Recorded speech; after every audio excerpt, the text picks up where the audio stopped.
good afternoon, good evening, everybody. However you happen to be watching and or listening to this, I want to welcome you to the latest episode of the Gaming Circle Podcast. The podcast that keeps me moving in the morning because this beat is hot. I am sorry, I'm your host, Mr. K. Asante, TK Asante on all the places we find ourselves. And this morning, yes, as you can see, I am not joined by the Everborn Bouleviator, the Everborn Frivolous Purchase Saga, the Everborn, I can keep going. No, he's on vacation right now. He is out there in the summer, as you should, hanging out with the fam, doing those things. So we appreciate him always being able to join us. This week he can't join us, but I am joined by some great guests. I have a guest host and I have a wonderful guest. So let's start with my guest host. You've seen her on many of your virtual airs and your virtual shows, right? You've seen her as a panel member on the Infinite podcast. You've seen her joining the folks making those amazing coins on the fan art. With the fan art network, I should say. That blue number, Holly, good morning. Thank you for being here. How are you doing today?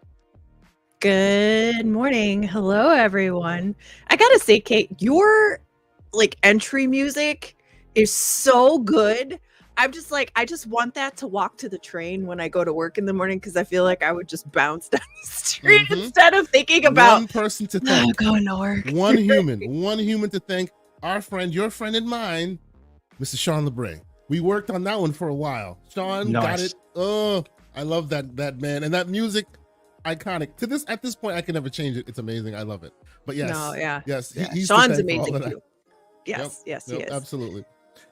So yes, let us get started. And of course, I will now welcome our special guest of honor.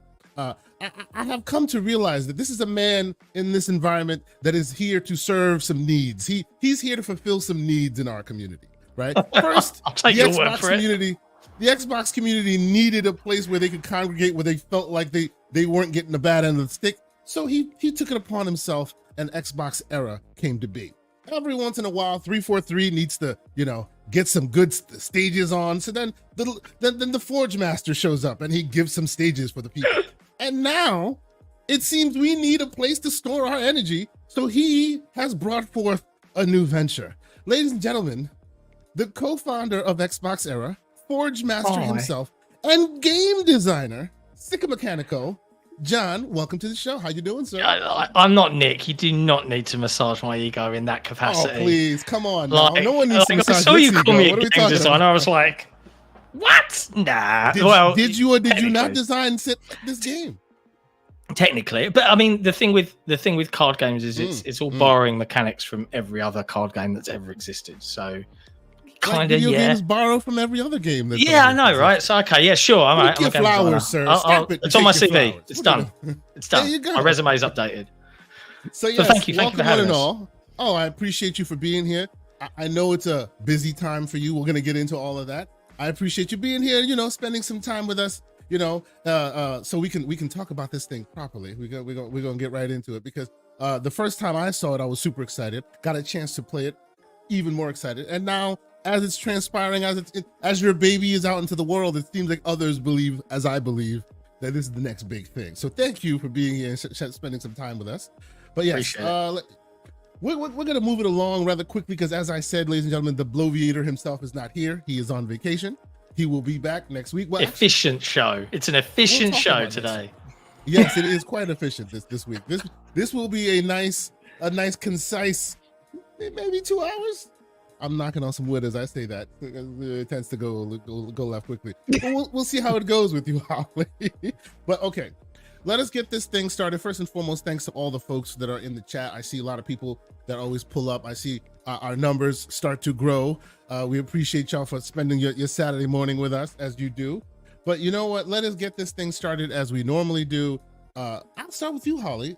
What games have been keeping you busy this week? Oh, we're in a weird time in gaming, right? I'm more of a multiplayer. Always, I have something, usually COD, going on multiplayer, and then I've got a main story-driven game, and I usually go through one at a time. Just that's who I am. But I've been bouncing around like crazy, and I've picked up a lot of smaller games, a lot more multiplayer games. So right now I'm doing a Divinity 2 playthrough with a couple friends, which I've never played. Excellent. So One of them argues that it's better than Baldur's Gate 3. I kind of agree. That's what he says. We'll see. I agree. I do. Please really? continue. I agree. Yes, I think Divinity 2 story is the definitive. Yes. So we'll see. When you're playing with 3 people, it seems to take forever to actually get some progress in it, but that's fine, right? And then I've been playing Nobody Wants to Die. That game is so good, but it's so like rich that I do a chapter and then I'm like, okay, and I step away and I go do something else. I play it is very good. It's not in a bad way. It's just you can you digest a little bit at a time. I play Fallout 76 every day. And then I started, so Kay and John, I don't know if you did it. Did you go to IGN at all? No, I didn't do the IGN thing. So Kay at IGN, they had a bunch of game stations, right? So you could preview some games. And Colt and I were walking by this one station and we went, oh my gosh. So they had this game called Gory Carnal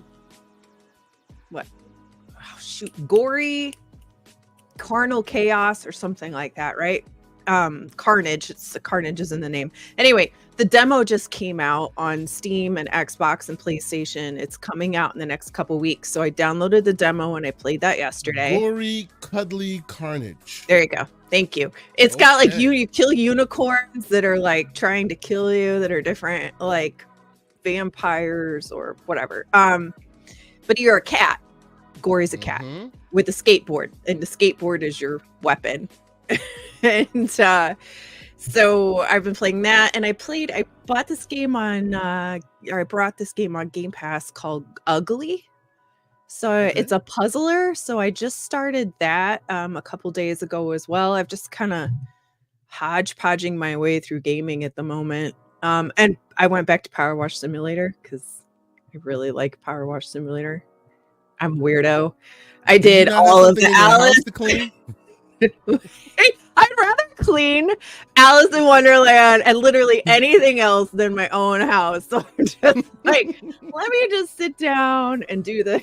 No, but I've been doing that in the SpongeBob pack, and they have a Back to the Future pack. So anyway, I've just been bouncing around, but that's awesome. A lot. That's great. No, that's great. I appreciate that.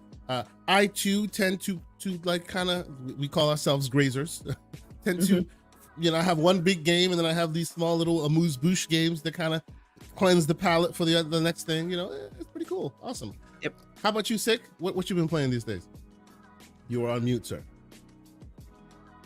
I'm glad I don't only do that in my own show. Sorry. I always try to avoid people hearing me vape, so my apologies. No worries. I have not been playing as much as I would like. I've got, obviously, Gamescom's coming up. There's a lot of stuff booked. There's a lot of stuff that's happening this coming week that I am super excited about, and people will know more soon. I can't say much more than that because, I said I wouldn't. And but in terms of playing myself, I got this email yesterday that was kind of like they reached out to me personally, little game developer. They've got a game that's out on Steam. It's called Unleaving. It's completely hand drawn, hand painted. And they've obviously seen like reviews I've done of stuff where it's an artist, artists have painstakingly done something like Harold Halibut or I can't remember the other one now, the one that's all hand drawn, hand etched. But they wrote this really deep, personal, lengthy email from the developer and the artists. Like, we've seen your reviews. We'd love you to come and check it out. So I'm trying to like squeeze it in and see if I can just do it, because they're a tiny studio. It's not like a Game Pass release. It's probably not going to, set the world on fire, but the passion is there. Initial impressions after like sort of 45 minutes to an hour, it's a little bit of Limbo. It's a little bit of Inside. It's a general, left to right, artsy fartsy platformer type thing. I haven't got a full idea of it yet, but there's lots of it's definitely trying to be very emotional in its delivery, which I admire. So I will do my very best to have that review done. But the secret obsession that I've had, that I've actually managed to successfully satiate yesterday, was Flock.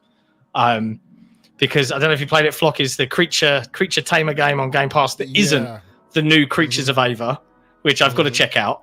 But you've got to fly around this beautiful world on a bird and hunt down little beasties, and they're all cute, giant, googly eyes. And there was just 2 left, and I just could not find them. I was just flying around like, where are they? And then I finally found both of them. So I'm like, okay. The list is all ticks. I've found all the beasties. I can relax. So that's pretty much all I've been playing. Not much else. So because of other reasons. Speak a little bit more to Flock, because I suspected that it was going to be what you're saying it is. So I have avoided it like the plague, because I have another monkey on my back I can't get off of right now. So I kind of don't want to add this one to it as well. But yes, it looks like it's something that you live in for a while. Am I wrong? It's so cute. It's.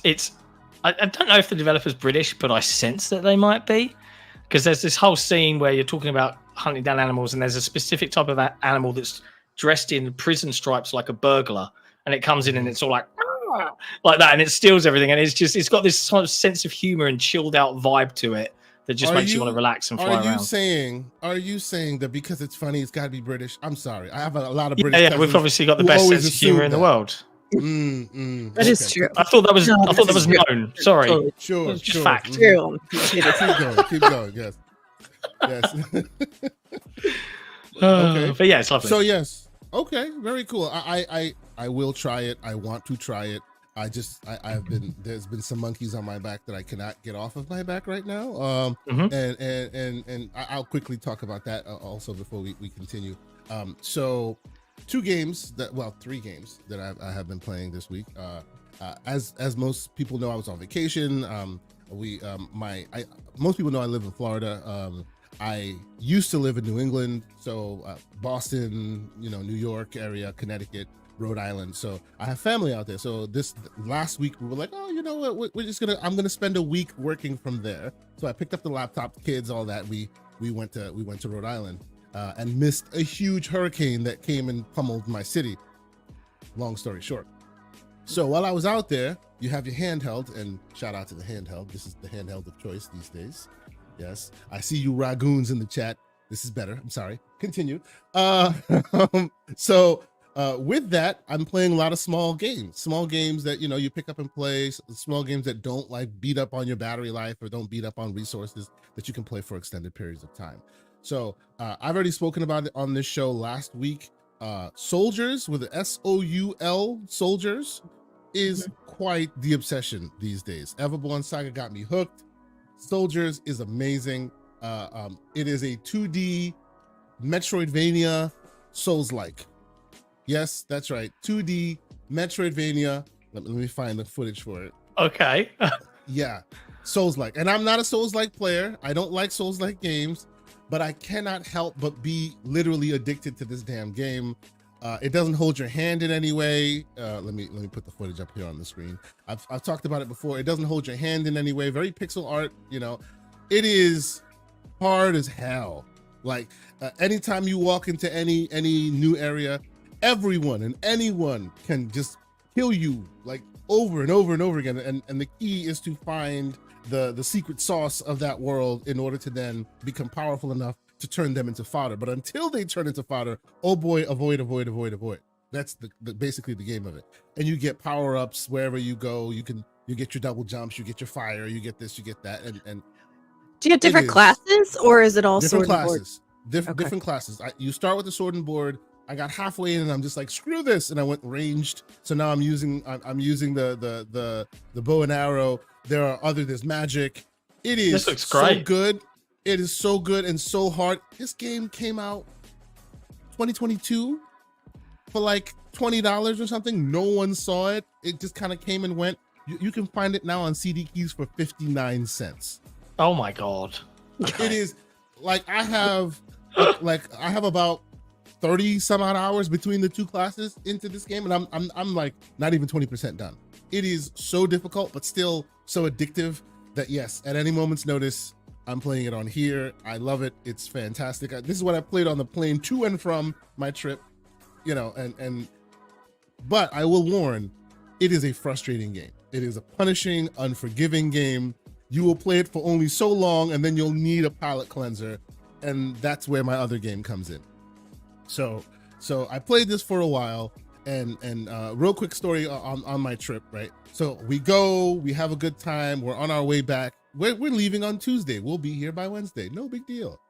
I heard and for about this. those who know Rhode Island, which is where my sister lives, and Logan Airport, which is Boston, 45 minutes, an hour, right? With traffic, we're talking sometimes 2.5 hours. So we make our way there, make it early, make sure we're able to be there, and we're hanging out in Boston, doing all that Faneuil Hall stuff and having a good time. And then my flight gets delayed. I'm like, no big deal. 2 hours later, it gets delayed again. No big deal. 3 hours later, it gets delayed again. No big deal. Long story short, by 11:30 p.m., my flight gets completely canceled. Why? Because there's a hurricane in between us and there, right? And oh, by the way, it's canceled. When am I going to get to fly again? In 2 days. So Tuesday turns to Thursday. So now I have to drive the hour and a half, 2 hours back to my sister's house, who, by the way, she had left for Florida that morning and got there with no issues. Wow. Yeah.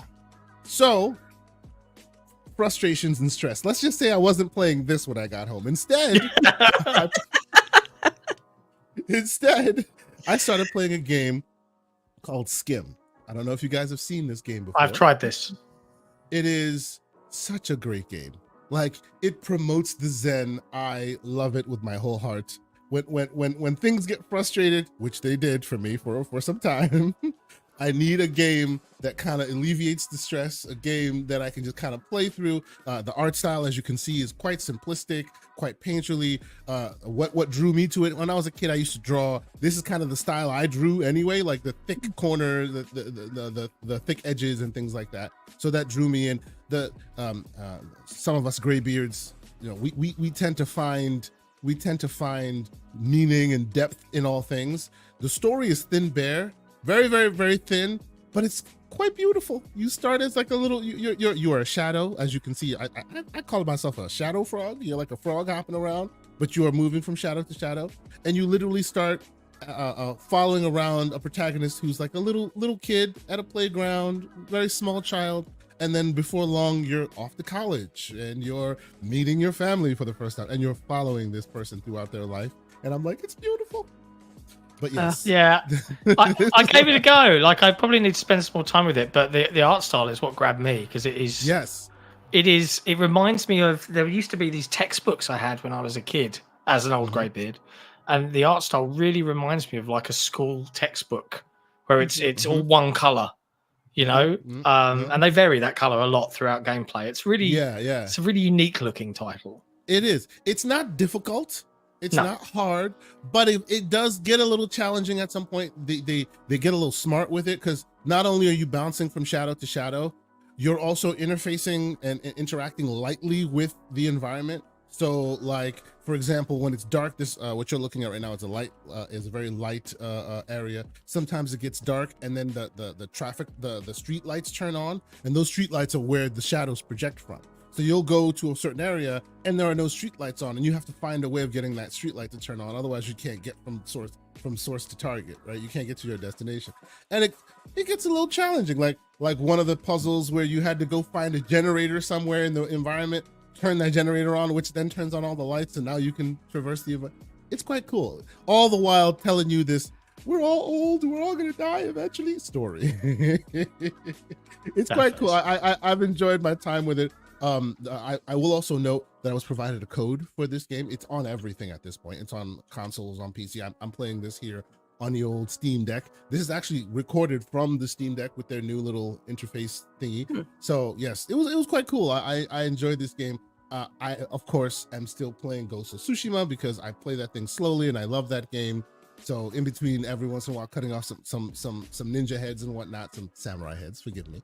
Then I come here and I de-stress, when soldiers is pummeling me into submission, when spiders are all over the place, I go no, and then I come and I try Skim, and it's beautiful, and I love it. So if you haven't tried Skim, you should give it a shot. It's actually pretty cheap on all the various sources that you can find it. I think it's on every console, including Switch and Xbox and PlayStation. So it's quite good. I've had a really good time with it. I might write a little mini review of it of sorts when I have a chance to, but yeah, these days my weeks have been a little busy because I came back from my little mini vacation, and of course next week we are going to Gamescom. So expect a review from me on that one. On that topic as well, before we move forward on that topic as well, I will be doing a review for this guy, the X1 Mini, which I know it's been raw Mini X everywhere. Sorry, Yeah, can you hold that up and just say the word mini unironically again? Yeah. They call it mini because its big brother is an 11-inch screen. This is an 8.8-inch screen, right? Okay. But yes, they call it the mini, and I'm like, wink, wink, nudge, nudge. Hilarious. I will say, I actually ran my show last week from this device, the whole show from this device. It has a little keyboard attachment at the bottom. You can, mouse the whole thing. So yes, it's more than just a handheld device, but at that 8.8-inch screen, it's great. I've been having a really good time with it.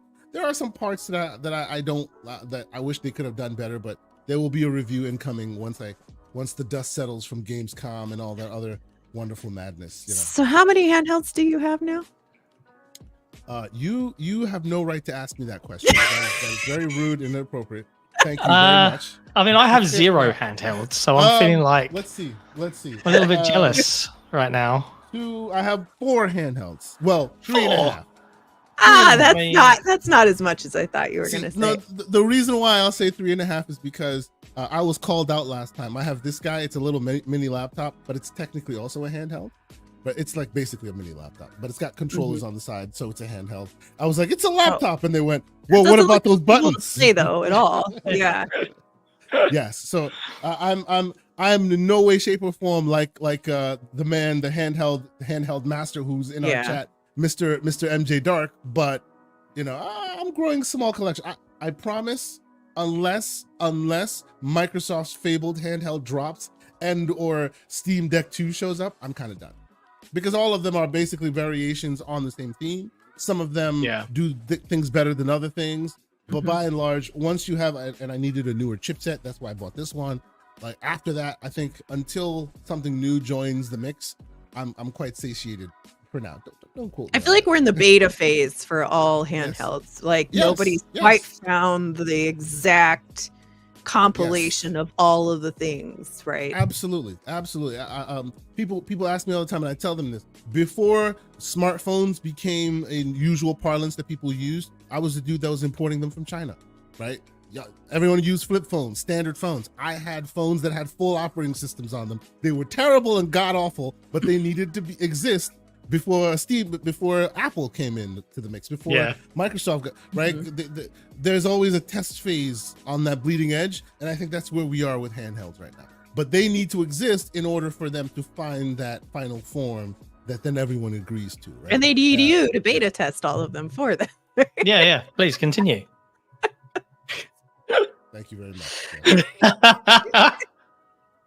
Anyway, so yes, I have a few of them, but like I said, to your point, like lots of the different devices all do different things quite well, and then they have other places where there are concessions. So I feel like, and no shade to the ROG-goons, as we call them. The ROG Ally X these days seem to have come up with a good amalgamation of what is best for everyone, right?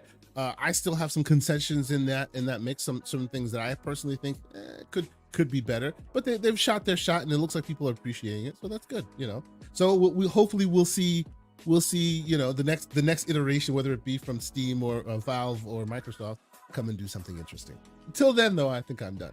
So yes, can I get off can I get out of the hot seat now, please? Yeah, we'll stop bullying you about it. All right. Yes. I'll sit here with my 0 handhelds. Well, but you have a monster PC. You have a console. Am I wrong? Like you're right. Yeah, but like I keep seeing all these handhelds, and it makes me jealous. All right. Oh, it makes me jealous. Well, next week we will be in the same place at the same time. You are welcome to try one, sir. I want to have a proper sit down with one and see if it's for me. Yeah, for sure. Absolutely. So, Kay, I have an Ally, as you know, and I've been going back and forth about, do I upgrade it to an X? Do I sell this one and upgrade it? But the only thing that intrigues me about the new one enough to even think that way is just the battery. because good golly, Miss Molly, the battery on the Plane Ally is just dog water. It's so bad. Yes. Um, what is your use case? What, like, when you have an Ally and you picked it up and you were excited to buy one, what was your day-to-day plan with that thing? Because that'll determine whether you should upgrade to this one or not. Yeah, so I commute to work on the train. We're hybrid right now, or have been, so it's 3 days a week. And then, you know, if there's a few minutes at lunch, which hasn't happened very much lately, but so train and that, and then I was really excited to play it on the plane to LA. I was like, okay, perfect. But the plane that I was on did not have the charging station at my seat. So that quickly went goodbye. Like, I didn't even try. I didn't even start because I was like, there's no point, right? Work. Absolutely. And I don't travel the same way you do, like for work or, you know, whatever, right? So my limited case use is kind of just more like watching a TV show, but wanting to still kind of play something at the same time, or being on the train, which for the train, for the most part, my battery is fine enough to get to work or back. But I have to take my charging. I had to take my cord with me, charge it at work, and then take it back. And my train ride is only 20-30 minutes. So so let me see. He's like, I have something for you for that. I have the solution for that. Yes. If it is advantageous for your use case, you may want to look into something like this, which is basically a really big charger that I keep in my backpack. USB plugs. It charges like 100 watts. So well, see, I have give it twice the battery life. I have portable chargers, but like this is a really big one. Like, just use really like phone USB. Okay. Plug it in. I leave it plugged in from inside my backpack to the device, and now it's charging and it's able to be used. I would say if your main use case is always travel, the X offers really interesting capabilities, right? Because it does a lot more than almost any other device out there when it comes to battery life, right? The other stuff was fine already anyway, right? I'm not a 16:9 screen kind of guy. I like 16:10. I want a little bit bigger of a screen, but if none of that was a concern for you, then this is perfect. All you need is more battery. I think the X is pretty great in that regard. If you want your upgrade to be a proper upgrade in many ways, then you may want to hold off, because besides the battery improvements, which are great, right? They've also optimized and tweaked some of the performance here and there. It's not uplift enough to make you go, wow, this is so much better than it was. Yeah, and because of that's what I thought. Yeah, because of that, I would say, and let's be real, right? The chip inside the Ally is basically the little brother to the chip inside this, to the chip inside the original Ally. The performance deltas are like 10, 15, 20, 10 to 15, barely a huge blip on the radar. So you're not really getting so much more than that, right? So if you have your Ally and you have found a use case that works for you, I would advise that you hold off on to see what's next, right? But if battery life is your priority and you really want to be able to be on that train and hang out and not have to worry about it, then get the Ally X, because the battery is actually very good, right? What I did was I knew the Ally X was coming like a week before anybody else did, so I sold my original Ally, and that's what I used to buy this guy. Yeah, but smart. Small cosmetic thing. I love that the Ally is white, and I hate that that one's black. Oh wow! See, the flip of it I'm unusual. I hated the Ally original was white, and then the new one is black, because the original Ally is a fingerprint magnet, man. It's like, it's kind of, and then all of a sudden it's gross, and you got to clean it, and you got to use bleach because it then gets off colored, and it was weird. So the fact that it's black now, I'm like, hey, that's not bad, you know. The grubby fingers. What's the trouble with my electronics? You know, it is what it is. But no, I honestly think that if you have an original one, and actually, that's another project I'm working on. This Ally, this is the actual original Ally for Mr. Boomstick XL. We are going to turn this thing into his living room companion, where all you do is dock the thing in and it's a console, right? Controller, Xbox controller. If you don't have to take it on the go with you, it's still rather great, right? You plug it in, you turn the TDP to max, you can upscale any game you want from Steam on your big old TV, and it works perfectly. So we're going to work on that project for him as well. So if your use case is travel, then maybe the Ally X is where you should go. If it's not really travel, then you can kind of stick with your original device and wait till they upgrade it properly. So that's what I say to that. Alrighty, so okay, let us move forward real quick. We've talked about some games we've been playing. I will once again say thanks to all the wonderful people that are in here. Our numbers are swelling. We almost have 400 people watching between the YouTubes and the Twitters. Thank you guys so much for checking this out on a Saturday morning. We appreciate y'all being here. Hit the like button if you are on the YouTubes. Consider subscribing, all that other fun stuff.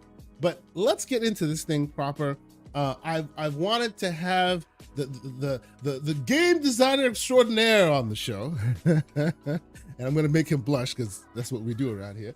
Because he has put forth a great product that I think everyone should know and be excited about. Now, I first caught wind of this in June when we went to LA, and he was like, well, I have this little secret project. He took it out of his waistband pocket and unfurled it.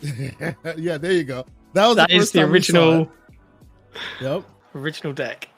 Yep. And we started, and at first we were like, what are the rules again? And we started thinking about it, and but at its base, it's a quite straightforward, very quick to learn, very fun game. And what we're talking about, of course, ladies and gentlemen, is Console Wars, the game that has now been funded, but still needs your help to get even more, because them stretch goals are great. I want to see a digital version of this. Yes, I'm shooting my shot. I need to see a digital version. I want to see a digital version of it too. So I will put it in the chat, and Sick, I will ask you to give the people the high level broad strokes of what this game is all about. Yeah, sure. So, and I appreciate you having me on and let me wax lyrical about this. The nutshell is I play a lot of card games and board games with friends. In fact, I've got a bunch here this weekend. Like my best buddy's flown back from New Orleans where he lives now. Haven't seen him for a year. But Kay invites you to come on a podcast. You say yes. It's something that we do for fun. And we were just like, we were bored of what we were playing. Like, we're a really competitive bunch. So if you are the type of board game, card game player that doesn't like the kind of take that aspect of card games and board games, like if you prefer something a little bit more mellow and cooperative, this is like mean poker, right? That's how I would describe it, because the premise is you collect famous video game IPs to build the ultimate gaming platform, and to steal those or to earn them and build them up, you fight over fan base, which can protect your IPs, but you also want to do damage to the other gaming platforms, either via PR blunder cards or you haven't got the right marketing kind of stuff. There's all sorts of nods and jokes about the toxic side of the industry, right? The horribleness that a lot of folks that are in the chat, and certainly anyone that runs a podcast, knows about, because the gaming industry is great, but then there is this dark side to it of people just being horrible to each other.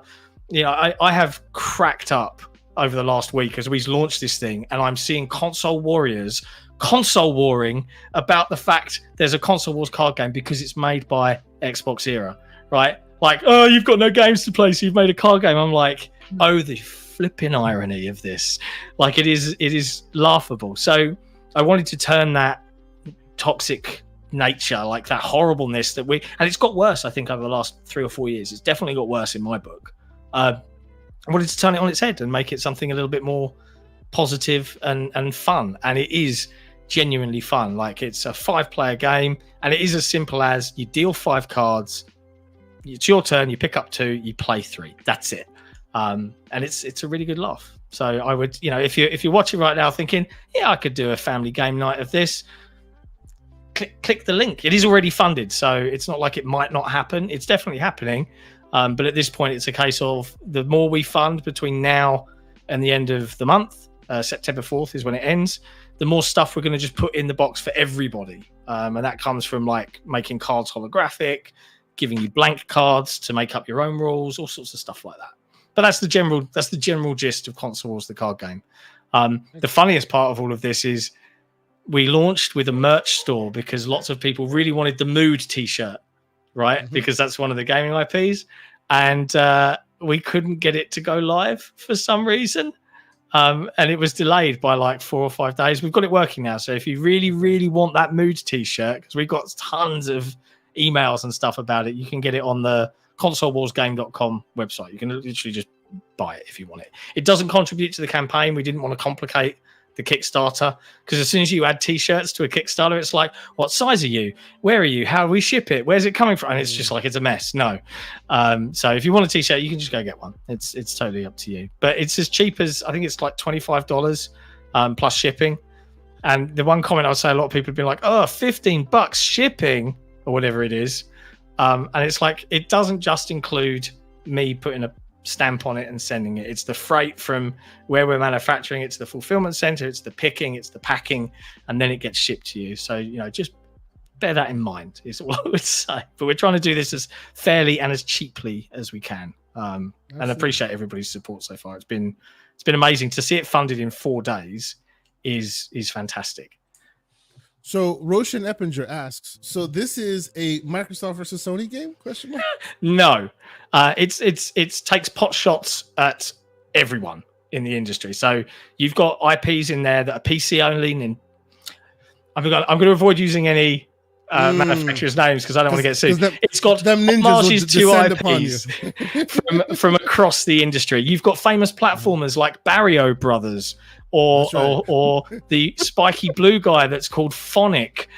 It's all jokes, right? It's all parody and satirical silliness. But I'll give you an inside anecdote. I have a friend at Microsoft, and we did a socials tweet promoting the game a couple of days ago, and it was of the PR blunder card, right? And the PR blunder card is a way to damage an opponent. Ha! You've committed a PR blunder, and every card's got a joke on it, right? And the PR blunder card's joke is, you've made a right mess of this console launch. Always online, digital rights management. What were you thinking? You might have alienated an entire fan base with this move. And my friend at Microsoft just sent me a one-word message. It just went, it quoted the picture, and it just went, ouch. I was like, oh, come on. Like, I know we're called XboxEra, but we're fair with the pot shots. Right, and I said, just don't worry. The cards that you want to see is coming up next, and that's the 4K remastered card. Right? Oh, every now and then you want to earn more fans, you just release the same game again. They won't mind. It's fine. Who's been doing that a lot lately? So there's lots of pot shots against everybody in the industry. It's definitely not just Sony versus Microsoft in any way, shape, or form.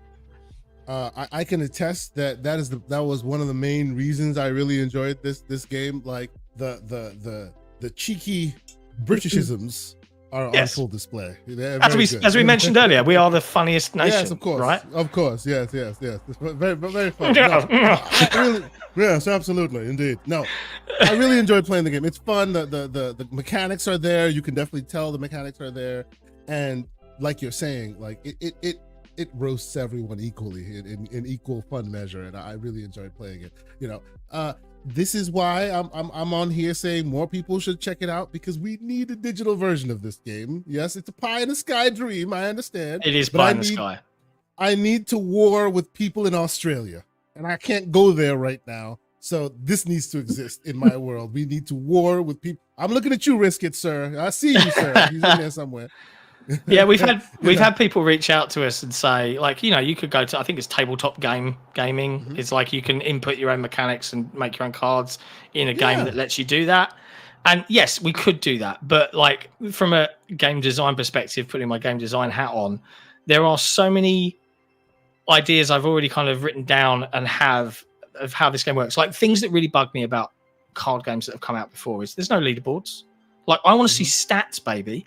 Most fans earned, most damage dealt, you know, like most wins, you know, favorite IPs, you know, you've often won with this card. And I want all of that to break down so that people can start like running tournaments, and I want it to be cross-play across all these platforms if something like this was to ever happen. Look, the digital version, you can imagine a dude in a business suit just going, oh, right, pixelated on the screen. Come on. There's so many little things that I want to do with it. Like if you collect all of the FPS genre set, right, and you've got all of the first-person shooters, like a little animation plays, and maybe it's an homage to old school shooters like from the Mood era, or maybe it's an homage to something a little bit more like Hola and stuff like that. So there's loads of little jokes that I want to get in with a digital version that would be a good laugh, and I think it would do it. It wouldn't be It wouldn't cost too much, I don't think, to develop, but we'll see. Pixelbit G says, "Hey, you should contact the Balatro guys, another group of people who have made genius card games." Yeah, Balatro is one guy, one developer, and the amusing and crazy story about Balatro is, it's an incredible game. That guy had never played poker and wasn't into roguelikes. Mm-hmm. And what did he make? He made a poker-based roguelike. It's such a genius game. Like, Balatro is probably one of my games of the year this year so far. If I don't hear it, I'll be very upset during the games of the award season. It needs to win something. It needs Indie of the year at least. Yeah, absolutely. But yeah, it's available now to back. And the really cool thing is, Kay, as you're well aware, if you're going to Gamescom in Cologne, Germany, if you're watching from the Euro side of the world, you can come down and play it for yourself, because our community, the XboxEra community, didn't just help fund to get the team to Gamescom to cover Gamescom. They funded us enough that we've got our own booth where we're going to actually be demoing Console Wars live on the show floor, which is so delightfully nerdy. The amount of work that's had to go into that is crazy.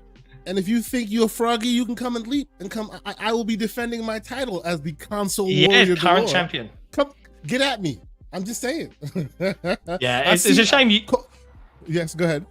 I was going to say, it's a shame Holly didn't get to play, because I think we did like a couple of games, but it was like in the middle of like one of the busiest nights, and it's mostly because I forced everyone to do it like a big jerk. No, the first time, like when I landed in LA and went to the hotel, we met with you right away because it was you and Ben, and I'm telling everybody, John was walking around with this card set the entire time. He was like showing, and you did an awesome job just with the hand drawings and like the care that you That's the nerdy hand at that point. They were really good though. You could tell like you had spent a lot of time thinking about everything. Yes, look at that. And they're like laminated. So, and I'm a big cardboard game person. I actually have an entire bedroom right there that every week I have a couple friends that come over and we play Frosthaven, which is this massive board game. Yeah, it's a huge game. It takes up the entire room, and you have to it takes like an hour to set it up every time. So I said, forget it. I've got a spare room. I cleared it out and I just set up the entire room for this thing for them to come over. So it's like the game room. But anyway, so I was like, yo, I'm in. And then the night you guys started playing it, like everybody just hopped up the instant you were like, okay, let's play. And I was like, all right. And then you were like, no, we're full. And I was like, oh yeah, I'm sorry. I mean, at least it is very small. It's a very small box. Like, and that's the key thing is like you said, there's a lot of board games now and they seem to get more and more complicated, bigger and bigger sets. There's just cards. There's no dice. There's no pieces. There's no metal trinkets or things to lose. It is just cards, which is, it's beers, chips, cards. That's it. Fun. Which is great because you could take it like when my friends and I'll go to like a brewery or whatever, I'll always throw a deck of cards in my purse. Just you never know, right? Or another game that's a card deck game. So this is perfect to take to the pub or to the brewery or whatever and sit and just goof off for a while, right? Yeah, absolutely. Absolutely. So once again, I put the link in the chat. I hope more people check it out. We need this thing to be a smashing success. Yes, it's hit its goal, but these are meager goals. I want to see some triple digit. I want those stretch goals, right? That's right. Yeah, that's right. I want to see some triple digit numbers. We redid the stretch goals because we were like, and this is the crazy thing about the community, right? Is there's a lot of debate about launching one straight off the bat, a Kickstarter, like a surprise, versus a slow, like, this is what we're doing. It goes live in a month, and you build and you build and you build. We opted for the surprise because they're more fun, and we put 3 different versions in. We didn't want to complicate it. Again, there's a simple version, which is just you get the cards in a box, you can play the game, done. Then there's a version with a DLC pack where we're coming up with alternate cards, because I recognize there are 48 different IPs that I've riffed off of for the game. But it's like, well, what if you don't like those IPs? What if you're a massive JRPG fan or you want puzzle games? So I'm like, okay, well, can I do something else and people can mix and match and have their own custom deck? Yes. Okay, well, let's encourage that. And then there's a third version, which is the most expensive, which is like an absolutely crazy hot foil, explosive looking box. That's pretty much the only difference. And what does everybody go and do? they will back the crazy expensive version. And I'm like, when we did the Kickstarter, like, okay, 1,000 units at $20 a unit or $25 a unit, done. That will get us our funding. And virtually no one has backed the standard version, and they're all going for the crazy one. I'm like, what are you doing? I need the casuals to come in. I need the casuals to come in and start doing the little version. As a man who backed the big dog version myself, I want to support the Xboxera, man. You guys do I appreciate it. The book and all of that. I would add feedback though. We should be able to back multiple versions. So, like, you can just, so if you want somebody. Well, yeah. So I've had that conversation from a few people. Like, if I want to, the answer is just double your pledge amount, and we will sort it out at the end, right? So if you want to, look at the costs and just add it twice, and we can be like, okay. And when we do backer reports, it's like how many copies are you expecting and stuff like that. That will be sorted. But I have had messages from people that are like, I want to order one standard and I want to order one. Fancy, and it's like, how do I do that? Because I have to check out twice. See, and it's like for example, I'd like to, like, I already have mine backed already. I'm done. It's good. I would like to say, hey, Holly, here's a gift, and send her a Kickstarter campaign voucher for one that she's backed. That's a voucher is a big deal, huh? I think that's a Kickstarter question more than else. Like, we can add more tiers to give you different options. Like, we've heard from some retailers that we should probably add a retailer tier so they can buy 10 copies, right? And it's just a bundled cost, and maybe they get a discount or something. We're looking at it, but we got 25 days to go, and like, we've got the live show with the Xboxera team here in the UK for the first time on Saturday next weekend, and then we've got Monday, we're all flying to Cologne together. We've got the booth, and we've got the marketing stuff we've got to get prepped. Like, the really fun thing with the booth is we're making life-size versions of the cards, so you can hold it. Oh wow! Then on the card, like, people can take a picture of social media, like, I played Console Wars and won or whatever, but the cards themselves have a QR code on it. So as we share it on socials, it will take you to the Kickstarter, and it's nice to be able to go do that booth and say, fully funded, like, this is happening. And if you want a copy, you literally just place in a pre-order. And the fact that we're going to be there surrounded by board game nerds is like, chef's kiss. Like, yeah, come and sign up. It's fine. So the question is, after the Kickstarter and your shipping and all that stuff, is this the only opportunity people are going to have to get the game, or are you going to keep it like some amount of stock to sell through XboxEra, or people should really do this now? I would say do it now, because I don't know is the answer, because we will probably have some stock. Like, we ended up having some stock of the books. Like, there's still like, and thank you for that, because I missed the book and then I saw your post and I was like, buy. So, and it's like, and so we're conscious of that, but equally, I don't want to have 1,000 copies of this sitting in a room in my house for months, like, I gotta live. So we would definitely want to ship everything that is backed. But the crazy thing about this is, the more that gets backed, the more we can make. And it's that point, the bigger this gets, the more retailers will actually start to get interested, and we'll end up, having publishers approach us. I mean, I've already heard from some, I'll put it that way, because you look at the pitch and it's such a snappy little game. What I'm trying to figure out now is how do I get it into that stratosphere? And one of the mistakes, and we're only human, we make mistakes, is I probably should, it's part of the rush to get it all done and the surprise element, but having a presence on something like Board Game Geek, right? It's there now, but I understand from their point of view, they've just got this funny looking British dude show up and be like, hey, let me spam your forums with a link to my game. It doesn't feel good. If I was the forum owner, I'd be like, how about you go fuck yourself, mate? So I get it, right? So it's trying to be a little bit gentler about it. But we're doing some adverts and we're investing in places to try and spread the word. Like, if you're browsing on like Facebook or Instagram or even TikTok, you might see a few like little trailers. And I have to give a shout out to Abubakar Salim, voice of Bayek of Siwa, right? He I showed him the game because I narrated the trailer originally, and I did this silly voice like this, like trying to enable the 80s cheese. And I was like, I am not a voice actor, but I know one who also is a star of House of the Dragon season 2. And I literally said, you got 10 minutes? He was like, yeah, hop on a call. And I demoed and showed him everything that we were doing, and he was like, "This is brilliant. I'm in."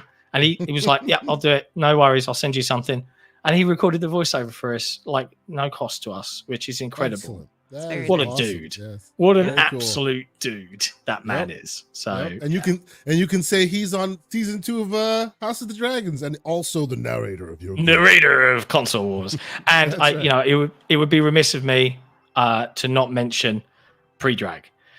So all of the art, all of the designs, you know, and there's been like, oh, you're just ripping off designs of other games, you know, and it's like there's an art to it because pre-drag has to make sure that it's different enough but recognizable for the layman to be like, I know what that is, right? If you're even remotely interested in games, you have to know it. We have to get the puns right, but his art, he did everything from scratch, no AI, no generative help, and he did it all in what I would describe as a ridiculously short space of time, to an incredibly high quality. The man is a god of making stuff look awesome. Like, he is just king among men. So yeah. Hey, I mean, if you know this man's work, you've watched XboxEra, they look amazing all the time, and that's the only reason people think we're huge. We're not. We're very small, very small. But yeah, thank you very much, dude, for letting me come on and wax lyrical about it. Oh, and no, I hope anytime, people in the sir. chat enjoy. Yeah, Dr. Dry Rub, great name, says, I'm not sure if it's been asked or not, but will there be a digital version on Steam? Yes, it has been asked. It is a stretch like Stretch Stretchiest Armstrong of goal. goals. It's Yeah, a Stretch I'm not a Armstrong game goal. dev. I'd need a whole team. Mhm. Yeah, it's Yeah. on the Or list. We'd love luck. to see it. Yeah. No. So if you want to see it exist, because Lord, I want to see it exist, I will once again spam my chat with the link to the Kickstarter. Please go check it out. It's the cost of pizza, as Abubakar likes to say. You know, it's very not costly at all. You can be a part of the part of the fun, and it genuinely, as a person who's played it, it is genuinely a good time. I had a great time with it. I can't wait for it to be in my hands again, so I can, you know, squash people like bugs. I see you there, the Colt Eastwood. I squashed him like a bug. Yeah, he Bug. absolutely destroyed him. Oh man. Got Anyway, wrecked. no, it was really fun. It was really fun. It's a great game, and I think that's where Console Wars should stay, in this kind of jovial fashion. People take it too far. This is great. It's not This is serious. Yeah, this is great. So okay, I appreciate you being here. I know your time is limited. You can stick with us for a little longer, or you can. Yeah, I'll stick around for a bit. I feel like really scummy and crappy that I've just been like, hey, buy my thing, bye. You know, like, I'm not that guy. Honestly, honest to God, it's just bad timing. I've got guests, but I will stick around for a bit. Actually, it is good that you stick around for just one more story, because you would be uniquely positioned to answer this question for me, because I've already started the hype train. I'm excited. I haven't been before, but you have? Gamescom? Yeah. Like, please. Yeah. Fill me in, sir. I don't know what I'm in for. I'm so hyped to be there. I'm getting like, I will say, I'm getting emails from people that make me like, I'm just like, I can't tell you, because if I tell you on pain of death, but I've gotten some emails from some people, boy, I'm just like, ping me. Like, we'll have to have a little off channel discussion. There's some cool stuff. I am so excited, and like my inbox, just in general, developer, it's almost like I'm popped up on people's radar. I have like 50 invites for different things that I can't go to. It is amazing. What can we expect from Gamescom this year, sir? What do you think? So, and I'll say this, and I want to, like, Holly is such a bummer that I don't think you're not going like this year. It is such a bummer. I'm here to make her feel bad. Do you feel bad? You should feel bad. Do you feel bad? I feel bad even, well, like, I did this to him, and then he was just like, "No, I'll just come to LA like a week before, right?" They did this exact thing to me. Well, yeah, and I think that's the odd thing. Like, having been to LA, now granted, my experience of LA was a bit tarnished by the fact that I was also dying the entire time. And also killed everyone. Yes, right. It was bad. I was so ill. Summer Games Fest and the whole experience in LA was a story of two worlds, where, you know, the disparative, like, quality of life for some of the folks in LA in downtown, and you go over to the Beverly Hills area and it's all beautiful. It was really jarring for me. Like, we have homelessness and we have poverty in the UK. We absolutely do. I mean, hell, we have riots on the streets at the moment. It's absolutely nuts. But I've never seen it so on display in ways that I was just like kind of shocked by a little bit as a non-native. And I think the thing that a lot of Americans, especially if they haven't, my cat's like, let me out. I'm like, you can wait. A lot of Americans, like Jesse, for example, Jesse, backbone of the XboxEra team, has never left the US in 42 years. And I don't judge Americans for that. You guys are lucky. We're stuck on a tiny poxy little island with virtually zero good weather. You guys have got deserts and mountains and snow and sunshine and tropical, and you got all the biomes in video game parlance. We have not.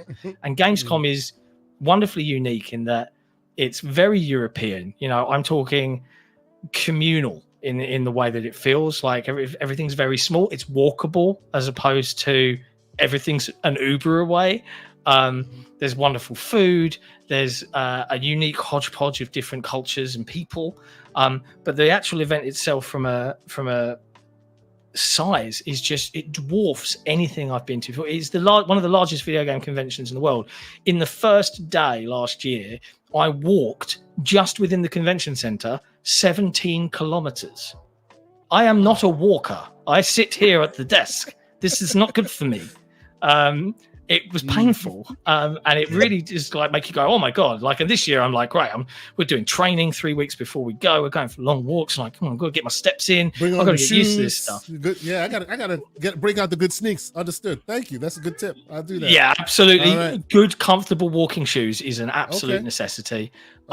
Prepare to yourselves to, if you're a vegetarian or vegan, you might struggle a little bit. Like, there's some places, but a lot of traditional German places are like, yeah, fuck you.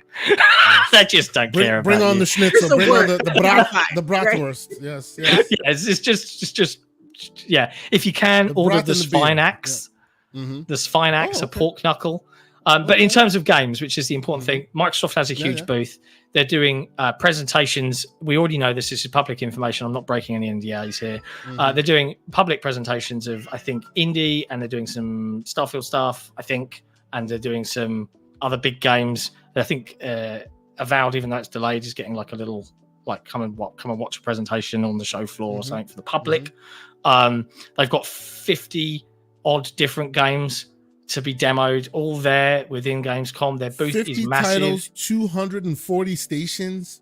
Mental. Like, wow. Okay. And get yourself into FanFest if you can, because the beauty of FanFest is it's just Xbox fans, and the whole booth is just open to just them. There's no other public. Because the public days are really horrible. It's so busy. I hear that. It's just what was it?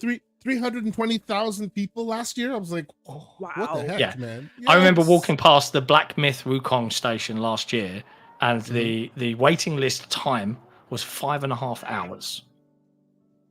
And I'm like, 5.5 hours? I'm not queuing for 6 hours to play 20 minutes of a game. Like, get out of here. I'm letting the cat out. Hang on. The chat is coming for you. Free him. Let him free. That cat is that. Oh. She wants out. Come on, man. You want to go out? That cat's got some lungs on it. Give us free. Oh, poor Boots. But yeah. Okay, so yes, there are things you are allowed to talk about, and there are things you're not allowed to talk about. I'm hoping, and this is just from my perch, I'm hoping that we see, and this is just me, I have always advocated that gaming is an international, it's an international hobby. It's an international pastime, right? And for too long, and I've lived here for many years of my life, so no shade, but for too long, has it been too America focused? It's just been, every event that is an event is an American event. Every non-American event is just a regurgitation of what they told you in the American event. Like, it's always been that way. You're going to LA, which, again, don't get me wrong, cool, swanky, interesting. I enjoyed myself at Gamescom, at the game that the E3 likes. It was cool. But being that gaming is so international now and so global now, I would expect that every single game event becomes an opportunity to wow people, not just to tell you what you've already seen, but to wow people with something new, right? And just by sheer volume, Gamescom is the biggest of all of them, right? I don't want to just see regurgitations of what we know. I want to see some new amazing things that makes content creators, I'm looking at you, Holly, go, you know what? Next year, I'm going there. Yeah. Not because, LA is right there. Everywhere should be an event to strive to go towards. And I feel like this time specifically, the wind is at their back, Microsoft specifically, right? They have so much in the tank. Do you foresee a world where we see something we hadn't thought of before? I want something new, man. Help me out here. What do you think? I don't think so. Like, I think the current state of affairs of how video games are presented is, if you look at the majority of what I would classify as, oh God, I sound like some sort of crazy conspiracy theorist, mainstream media. If you look at the majority of mainstream video game media, largely, especially the ones we see online and we hear about, they're all kind of based on, that San Francisco area.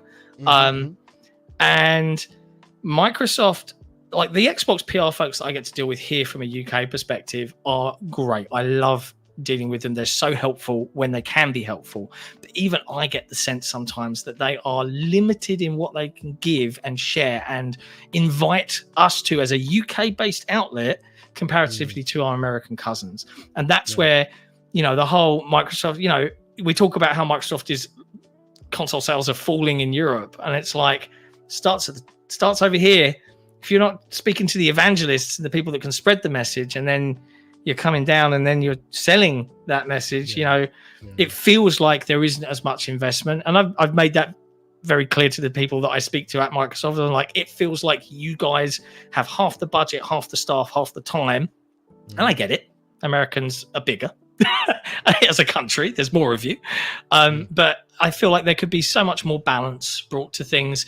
And that's the thing that really bugs me more than anything else, is there are so many passionate content creators like Holly, like you, like us, that are here to, I guess, newsflash, hey, we actually play on Xbox.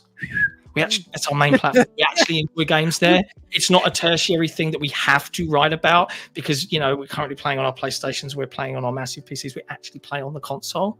And a lot of outlets aren't in that instance. Do you know what I mean? I don't want to sound console war-y, pun intended, but that is such a massive element of games coverage nowadays, is you can tell the individuals that just do not pay attention to this side of the fence. Like, I've seen it on podcasts. They haven't even announced anything for Game Pass. Third party this year was one talking head quote. And I'm like, what? Have you seen Game Pass this year? It's been nuts for the last 2 months. I've played so much. But I digress. It's just my thoughts. Understood. Holly, what are your thoughts on this matter? I know you are one that does your best to frequent these events, right? You've been to LA more times than I have on this, and I hope to correct that. I hope to make more of a patronage and head down there as much as I can. Is this a situation where we should be? I personally am advocating for them to just, wherever they talk, everyone should be listening, not just, let's tell you what we told you before. What are your thoughts? Yeah, I mean, I've been to LA now the last 3 years, and it is the reason I'm not going to Germany. Never been to Germany. I would love to go. But the reason I'm not going is it's so expensive to go to LA for like 3 or 4 days. It is ridiculous how expensive it is to go there. And as somebody who's lived here my whole life, I really, like, you're right, a lot of the games media is, kind of along that western seaboard in California, but the other thing I think that influences that is, well, one, Microsoft used to have a theater there. They don't anymore, right? Yeah, but they sold it. Have a theater. Yep. And then two, that's where Summer Games Fest is always held. And I kind of want to ask why. Like, honestly, what I would appreciate them doing is having it rotate different places every year.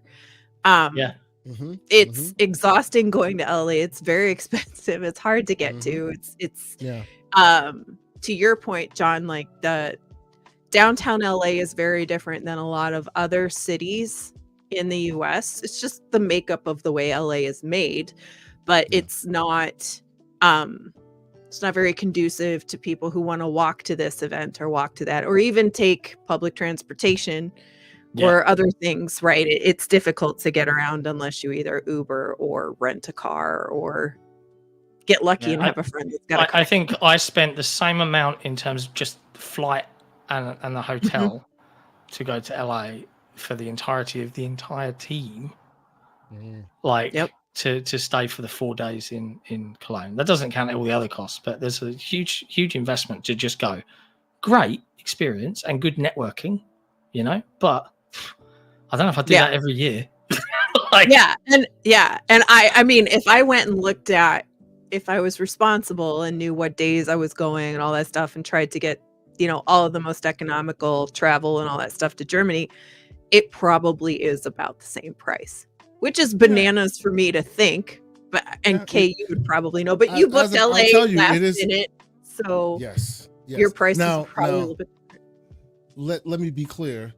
I take no credit at all, right? After my wife watched the show where you and Ben bullied me, because that's what happened. You and Ben bullied me. She was like, why the hell can't you go? And then started looking in the background, and then tick, found all these ridiculous prices on things.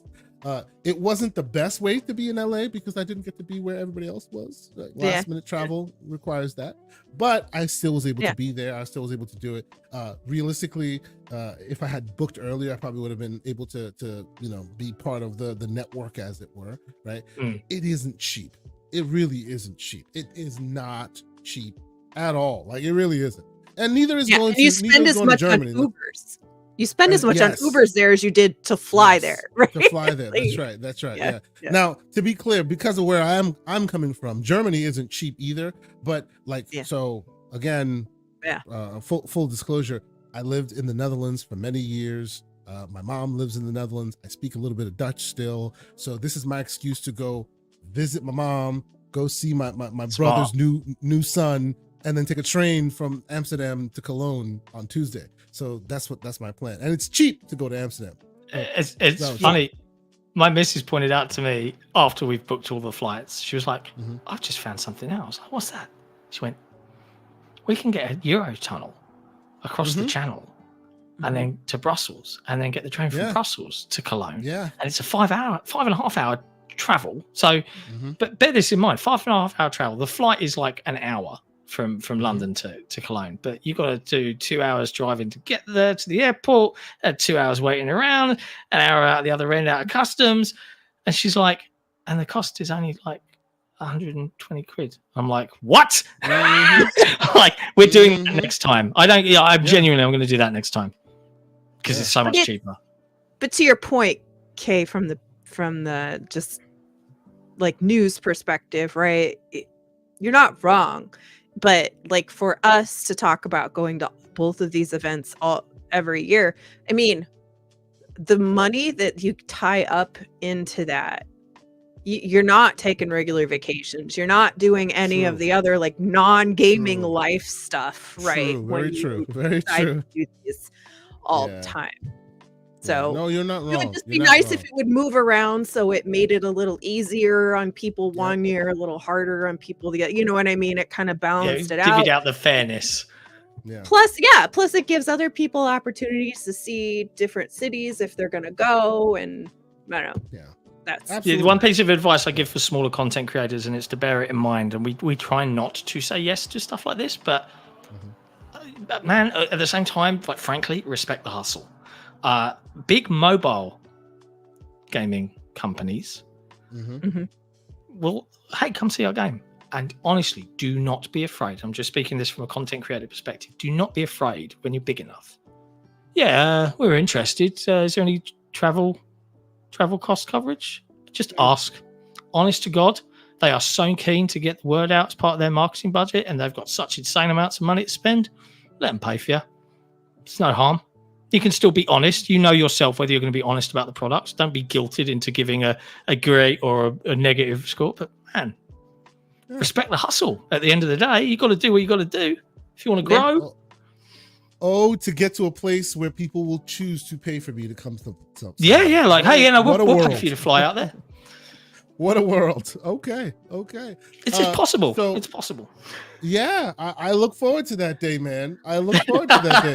But until that day happens, I had to use my bonus in order to get myself there. It is what it is. Had to do it. But Sick Mechanico, sir, I know you spent more time than you actually intended to. With I can't help it. I love conversations and I love hanging out with you guys. So we appreciate you being here, man.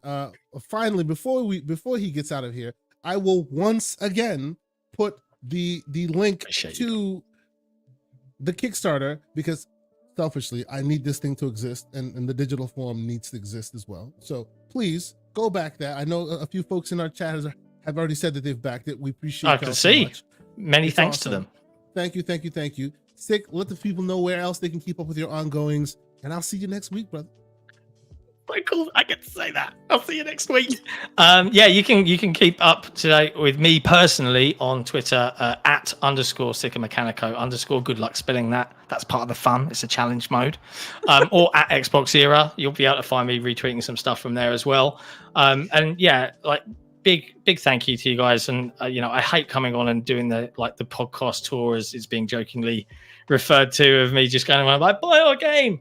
But it's, again, you got to respect the hustle sometimes, but I also hear smash burgers are nearly ready and I am hungry. So, it is what it is. But you're absolutely right, Kate. I will see you this time next week, baby. We'll be prepping, ready to get on a plane, getting excited. Indeed. And then look for the drunken freaking podcast that'll eventually happen at some point, because we're going to Germany. It is what it is. We'll see. We shall see. We'll set something up. We'll find a hotel lobby somewhere, or right. We'll come down to the XboxEra booth. But certainly, I would say, along with Kay's coverage, we're planning on covering a lot, and we'll be live streaming from the booth. And I think we're going to try and live stream some game. Card game being played, so people can get a real feel for it as well. Nice. So it should be a good giggle. Good giggle. Very cool. But Holly, thank you so much for being here, sir. Thanks for hanging out with me. It was good to see you too. We'll have to have you on the XboxEra show. Maybe we can kick Nick out and we'll have you two on instead. It'll be much more interesting show. I'm in. Sign me up. Where Nick gets all the shade. Listening to Nick, he made us do a movie podcast yesterday, because we do a movie podcast for our patrons, and I'm like, I'm really busy, dude. And he was like, yeah, but I really want to talk about Deadpool and Wolverine for an hour. I'm like, okay, bro, it's fine. You just got to let him do what he's got to do. It was fun. It was a fun movie. But thanks ever so much for having me. Big thank you to the chat and everybody that backed it. Love you guys. I'll speak to you all soon. Ciao for now, later, sir. Thank you. Bye, so much guys. for being here, man. Later. Appreciate you. So before we get back to it, and thank you, Holly, once again for sticking with me. Very awesome. Thank you for being here on a Saturday morning. So much better to look at than the Everborn ridiculous man. What are you doing? Anyway, I know he'll clip this one and use this against me later. I promise he's going to do that. But before we get back to it, Sith Lord with a $2 super chat. Thank you for being here, Sith Lord. He says it's always a great show when Holly is on. I concur, sir. I agree. We appreciate it for being here and being my second chair. This is great. Thank you so much. Especially you're not on East Coast either, so yours is really early to be here on here with me. I appreciate that. It's 9. It's not bad. Not terrible, but yeah, I do appreciate it. Okay, let's get into a few more conversations, and then we'll call it. I wanted to talk to you about this because I'm sure you've been paying attention to the street as I do. Take-Two's president, Strauss Zelnick, basically, long story short, said, don't expect us to be putting our games into Game Pass because it's not smart for us to do that. I personally put that in the category of duh. That's what you do when you're a third party. You try to make money from everywhere you can, but people are using this as kind of talking points and kind of ribbing each other. What are your thoughts on this thing? He's always got a quote in the hot takes, right? I feel like he's always popping up with something and everybody is kind of up in arms about it. Take-Two is absolutely massive, right? They're huge. They publish everywhere. Of course, they are only interested in making as much money as they can, just like everybody else, but they have a different platform to be able to go out and, tap every wallet. Plus, especially with all of the yearly sports games, you're not going to put those in Game Pass day one. I mean, I know MLB does it, but it's a little bit different, right? Yep. These sports games are so popular and people buy them no matter what. And they have a limited lifespan. So if it comes into Game Pass, if they ever made a deal where it came into Game Pass a year or two later, it's no loss to them, right? It would just give them a little bit of a bump. But in all reality, people don't really want to play the one that was 2 years ago. They want to play the one that was now. So I don't know. I thought the quote, or at least the parentheses around it about our decisions are rational, was a little bit of slander. I don't know. It felt like a little shade, but I don't know. To me, that sounds like a man who's gotten sick and tired of hearing the question asked of him so many times. Is it coming to Game Pass? Shut up, fool. Buy it, because our decisions are rational. Right? That's what it seems. Yeah. It seems like to me. Give it 3 years, it'll come to Game Pass. Maybe 5 years. How many games that are Take-Two games that are Rockstar games are currently in Game Pass right now? Quite a few. And even on PlayStation Plus, right? It's just, I don't know. I felt like this is him doing his job, right? It's him doing his job. If he says, oh, well, we're thinking about it, right? Yeah, basically, right? If he says we're thinking about it, then you won't open your wallet and buy the eventual $80 game that is GTA 6. Like, you won't do that. 100%. It's just like EA games, or not all Ubisoft, but a lot of Ubisoft games, especially EA, because of EA Plus being tied into Game Pass. If there's a game that you really want to play from EA, you're gonna buy it. But if it's a game that you're kind of on the fence, odds are it's gonna be in Game Pass in 6 months, a year, depending on what it is. So that's on you to decide what you want to do. But I don't know. But it's his job to go, no, never. Game Pass? What are we talking about? The only way you get our game is by paying the $80. I keep saying this. The $80 that GTA 6 will be. Mark my words, ladies and gentlemen. It's $80. People are not going to be happy about it. That's for the base version. That's saying that it should be paid by hour or whatever it was, right? Yeah. I was like, $80? That doesn't sound, that outrageous. Yep. And this quote is what actually bothered me. They narrowed the pipeline to focus on titles that they think would be most successful. That's like saying we lost all our creativity. We know you guys like Red Dead Redemption and GTA, so that's all we're giving you.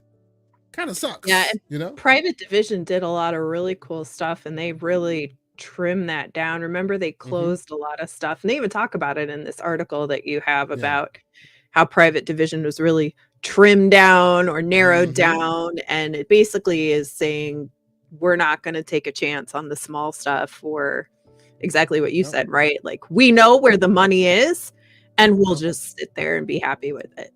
Yeah. Which, I mean, and let's be clear, right? They're not talking to us. They're talking to investors. They're talking to why you should continue to back them, because they are the machine that is making money. They're not talking to the gamer. But the gamer that hears that is so damn unfortunate. You know what I mean? I enjoyed the world where Rockstar could release a freaking ping pong game at a moment's notice. Still one of the best ping pong games out there. I'm just saying. Like, it's, it's not supposed to set the world on fire, but it was enjoyable. You'll never see that happen from them anymore. That to me is a loss. So it is what it is. But I personally didn't think this was that big a deal. I do think it is a wink, wink, nudge, nudge, bit of slander. The way he spoke that quote into existence, but still, what else is he supposed to say? Give it time, it'll come to Game Pass? Of course not. He won't say that, even though you and I both know, give it time, it'll come to Game Pass. 2 years, 3 years, 4 years, it will eventually find itself in Game Pass, right? Just like GTA 5 did. It is what it is. But yes, I thought that was an interesting one. Another interesting one that I want to bring up real quick is the idea that Warner Brothers is once again considering selling off its gaming division. I'm sure you saw this one as well. Yeah. And then they talked about selling off IP lately, right? Like, it switched from, we might just dump the whole division, to, well, maybe we'll just sell the IP. And then I'm like, if you sell the IP, piecemeal it, studios. Like, then you don't have any IP unless you're going to create new IP. But I don't really feel like you've got the acumen for that at this point, right? Compared to what's been coming out lately. So Zaslav strikes again, trying to save some money, trying to make some money, right? This is light research on my part. If that has changed, please correct me if I'm wrong. But to my understanding, in its current iteration, WB, if you were to buy their games division, you're only getting the studios. You're not getting any IP except for Mortal Kombat, which goes with NetherRealm. Wherever NetherRealm goes, Mortal Kombat follows. So, I mean, to me, that makes Mortal Kombat only the NetherRealm the only one worth buying. Am I wrong in that? Right? I mean, you could do the whole Sony thing where they get the rights for the licensing, right? So by default, your studios now have the rights to license DC properties, but you're still doing what Microsoft doesn't want to do. And yes, I said Microsoft because we all know that's the elephant in the room. Who would buy them? No one else but Microsoft could potentially buy them. But then they'd have to license it to WB. Ooh, interesting. Well, who do you want them to buy them? Well, I would love that they would just peel off and be their own, if they could do that, kind of like Toys for Bob did. But I think Microsoft's got more than enough on their plate. And I think we are seeing the ramifications as Xbox owners of what happens when they go out and do a bunch of big purchases. I have confidence that it's going to turn out okay, but there's a lot of growing pains now. And some I think they anticipated, some they didn't. plus, the business end of stuff, when you're a large company and you're buying a large company, you have the right to see the books, right? But you don't have the right to see everything, right? So you see financial statements, you see what's upcoming, but you don't know all the skeletons. And I think some of the stuff that's come from this year is the Activision Blizzard King purchase going all the way through, them getting a full scope of everything that was coming, had come, everything. They saw it all. And now they're dealing with, getting it all integrated, some of the business stuff that's come up, some of the lawsuits that have come up. We've seen that, we've known ABK employees have been unhappy for quite a while and they were unionizing. Now they're still unionizing, probably out of fear. Plus, the economy is struggling. Plus, we've had 125,000 layoffs in tech companies in 2024 alone. So there's a lot of fear for jobs right now. And I understand that. So that kind of goes back to the Take-Two stuff as well, right? They're bolstering this opinion and they're giving this spectrum to their investors because they know that everybody knows where the economy is and what's been happening.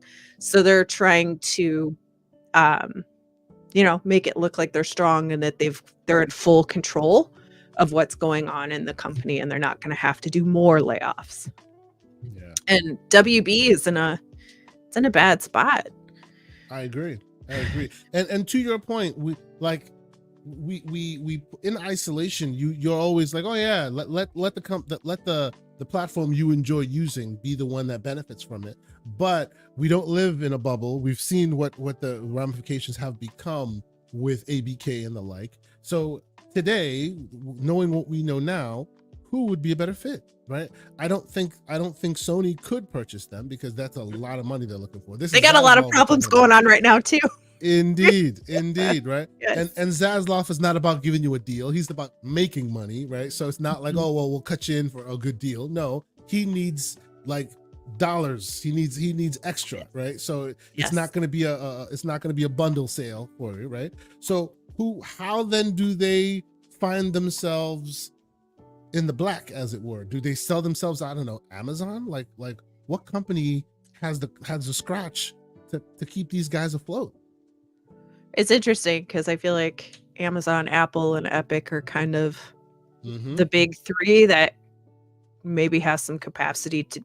We know they have the capital, but as far as integrating those kinds of jobs into, or those studios into, they're definitely, kind of up there.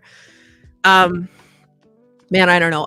Rocksteady, you know, they've been struggling the last, Yeah. you know, the Suicide Squad. But we did not shouldn't. do well. We should not look at them or judge them based on their last product, right?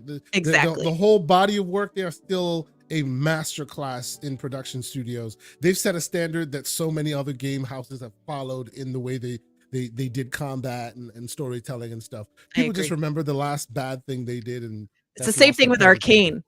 I wholeheartedly argue, and I am partial because Dishonored is like one of my favorite games of all time. One of the greatest games of all time. Absolutely. You and I absolutely. Yes. We're on that picket side together. I love that. I love that game like almost no other.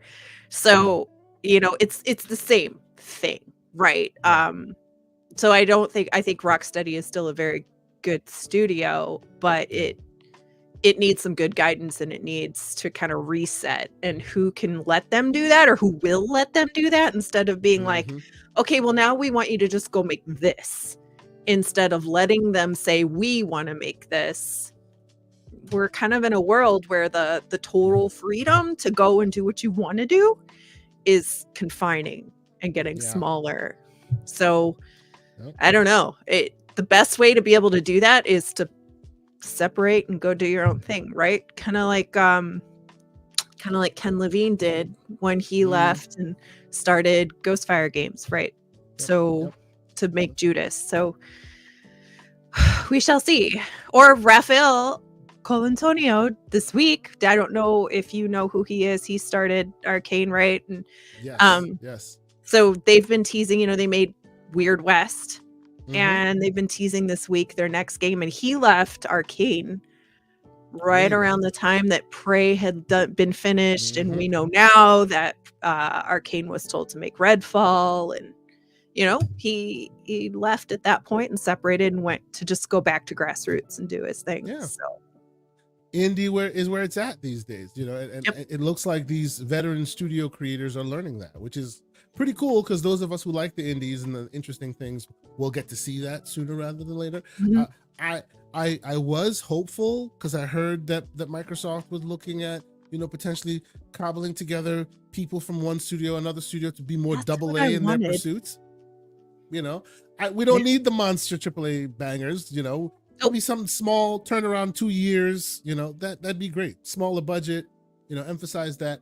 But yeah, where that lapse comes in, where the gaps come in, hey, these studio heads will go off and go do that as well, right? To your point that the industry is still very volatile, very, very sad news on my part. I don't know how people feel about it, right? And again, this becomes judging a studio by their latest creations, and even that, I would say, is ill-conceived.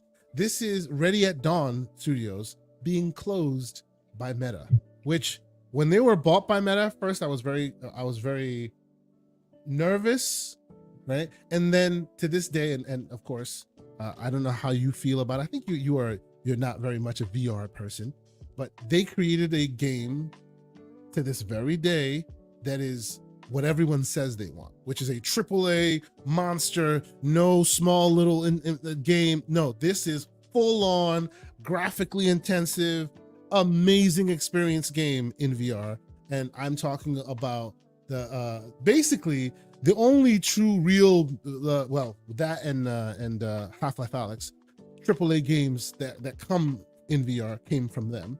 And of course, what was it, last year or so, we heard that they had been gutted in most of their people, and now they're closing them full bore. They made the game Lone Echo, which I will still say it's hard to play now, because you have to like connect to their physical the PC store and then like stream it to your headset. It's not like in a standalone headset. It's still to this very day one of the best VR games ever made. Like, I'm talking AAA. These are the guys that made the Order 1886. It's on that level of storytelling and action-packed gameplay, and it's just amazing. And now they're gone, and I think it's very sad. What is your experience with Ready at Dawn? Did you play the Order? I loved that game. I'm so sad that they're gone. What are your thoughts? No, I didn't play it. I actually have the PSVR 2. Ooh, I okay. love the idea of VR. Mhm. I just like it's either, I don't know, I feel like it's a combination of things, but it has to be easier to use. It's just not there yet, right? Yeah, But you it's a have little but too cumbersome. like you were Yeah. talking about your phones, right? In the back, you have to go through these iterations and you have to have Mhm. test groups and you have to have people willing to just say, I just want to play it for the love of what it can be or will be, right? Yep. And then watch Yep. as the iterations come. And this one seems to just seems to be so slow moving in the way that VR is Yeah. improving. I will say the Apple Vision Pro, what I saw online, because who has money for that thing? Right? Like it looks incredible in what it can and would do. Mhm. And then the X Reels look so cool, right? But it's My travel all companions. Yes. yes, it's all got little quirks. And Yeah. I've been trying the adapter for the PSVR 2 came out this week. Please tell Get me. it. Tell me. I can't get it. It's out of stock every time. Really? Every time Interesting. Wario Okay. 64 puts up, oh, it's here. I'm like, beep. And then it's gone. It's gone. Okay. It's gone. Okay. So I looking would for really one. love to.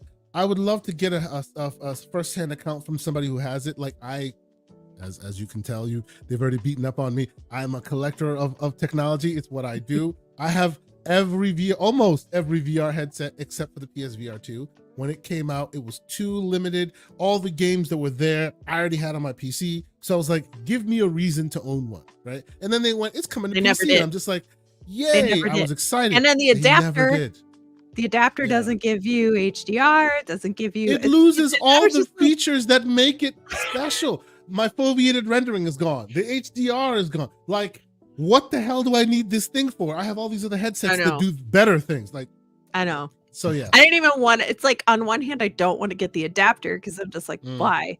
But then on the other hand, Yeah, then you have I don't have a paperweight that you VR can't do headset much for with. my PC. Yeah. So what else am Yeah. I gonna do? Right. So Yeah, I'm like that's true. 60 That's bucks, I'll true. get the adapter, but Yeah. no luck yet. It just sucks, man. It sucks. And like, I then was they hoping, sold like none of those PSVR 2s. I'm like, where the hell are the adapters going? Nobody bought the thing. It's like, do you have 3 of them on sale? I don't get it. Yep. So Yeah. it's very strange. It seems like they put all of the actual rendering and all the actual performance making this thing special in the PlayStation 5. So when you separate it from the PlayStation 5, you just have a dumb headset that doesn't do anything special anymore, which is like, you never had a plan to sell this thing to the PC crowd. Why would they want to buy it if the foveated rendering didn't. and the eye tracking and all of that is gone now? It's just, I really want to own one, but I feel like owning one is irresponsible at this point. But I also feel like, why are you surprised that Sony did that? And it's not a console war thing at all. It's really not. It's just the way it's just their Sony modus. handles It's their their business. modus operandi. Yeah, Right? yeah. That's just how they've always been, right? You need our console. Our console does all of the things and all of these, even the Portal, right? Like, yeah. I don't get the Portal. It's not really, it's not for me. It's fine. A lot of people love it, but again, it seems like a limited device. Very limited use case. Yes. Yeah. And the minute you Holly pick up, like, say there are many third-party free apps that let you connect to your PlayStation 5 also remotely, right? The minute you do that, say on your ROG Ally or any other third-party handheld, it makes the use case for that Portal even smaller. You're just like, what the hell am I why do I have this physical device when any other handheld in the world, both Android, my phone, can do it and do it well? Yep. It becomes useless. It's very, very strange. But yes, so pour one out, as they say. To this day, it's still one of my favorite. Lone Echo, people need to play it. The voice acting, the story, it is so phenomenal. It is phenomenal, and it may never come to anywhere that you'll be able to play it because the studio has now been shuttered, which is so unfortunate and sad. I would say, just for the purposes of education alone, play the Order 1886. It's short. People's biggest complaints about it was like Hellblade 2. They put a lot of visuals on the screen, and because of that, the gameplay was a little limited. and then it was only like 7 or 8 hours, but that 7 or 8 hours is pretty cool, and the story they were telling is also pretty cool. The gameplay is very much Gears of War, cover-based shooter. Oh. Yeah, I've had it's it a on my basic- list for a long time. It's a great game. It's fun. It's just in the world we live now where you can do so much with characters. This was quite limited in its pursuits at the time. Mhm. If they were allowed to finish part 2, I think it would have been even better. But still, I enjoyed it. I thought it was great. And they kind of rekindled that fire in VR, but far better. And they were never allowed to finish. So it's a little sad. It is what it is. We're going to move on. Yeah, it's fine. So I have 2 more stories. One that I think that will be interesting, and then we'll end off with one. I see you, BT Maverick 707. Your super chat will dovetail into the last story, and that last story is where I'll put on my tinfoil kufi. We'll get there though. I'll leave that there for a moment. Before we get there though, well, of course, let me be the host that I am and say, please, if you haven't done so, please hit the like button. We appreciate you being here. Over 500 people between the Twitter and the YouTubes. Nice. We appreciate y'all checking us out. Thank you so much for being here as usual on a great Saturday morning. We call ourselves the GI Joe. We shoot lasers, not guns. We keep PG-13. So we appreciate y'all being here. Thank you so much. So before we get to the last story, I wanted to talk about this because we talk media in general. We love games with a game focus, and it's looking like Borderlands, the movie, is shaping up to be a disaster. Were you gonna go watch this? I saw some red flags when all of a sudden, like my phone company and all these other sources were like, "Hey, we'll offer you a free movie ticket." I'm like, a free movie ticket to a movie, huh? A movie that's supposed to be coming out brand new, free, huh? Maybe they're trying to pad some numbers. And now the reviews seem to think that it's a horrible disaster. What are your thoughts? Were you planning on going to watch this? I've become one of those people who I don't go to the movies at theater unless it's something extremely special. I have had my ticket for Aliens Romulus for like 2 weeks now. Wow. Okay. Going awesome. to see that. Awesome. I Yep. love Aliens. I can't talk enough about it. But as much as I love Borderlands and Cate Blanchett, and there's a lot of big names attached to this. Yes. I genuinely thought it was going to be good. I wasn't going to go to the theater to see it. Yeah, it was never my thing either. Yeah. But for it to come in at a 3 on IGN, I was like, Right?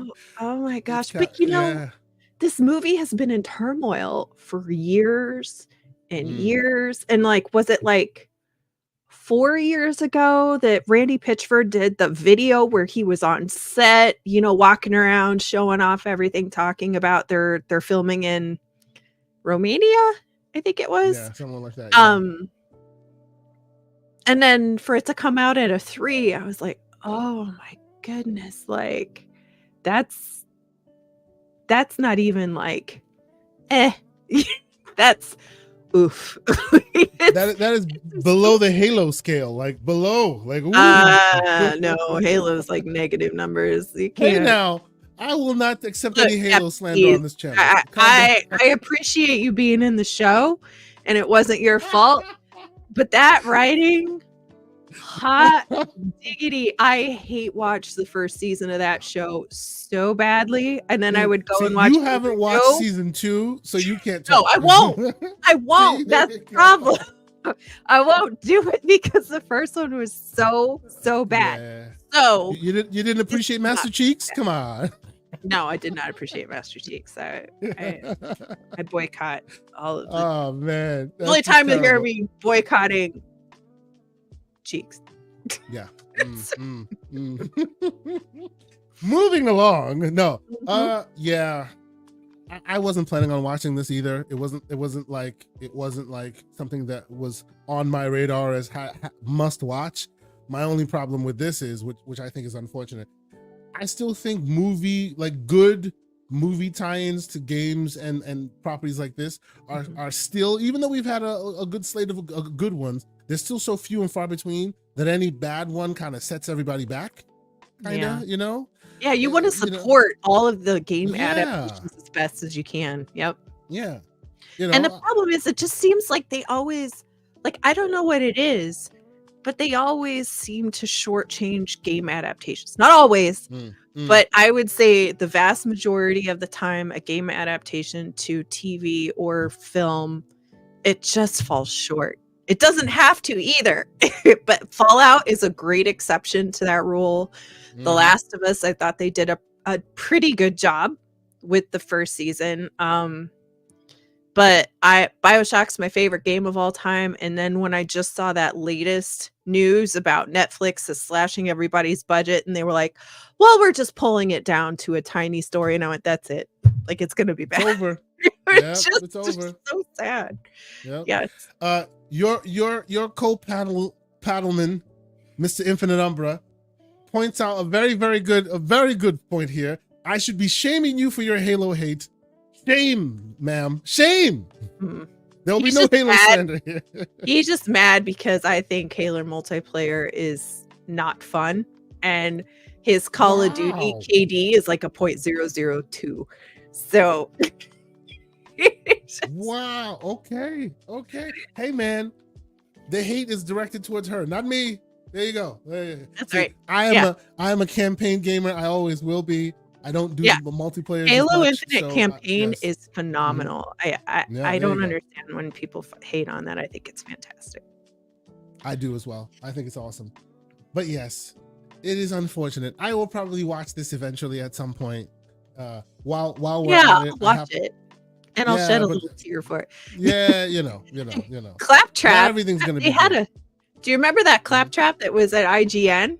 Yeah, It was yeah. great. It was really cute. They had it rolling around the floor and it looked Nope. fantastic. I'm And assuming isn't the voice what's the Is it voice? Jack Black?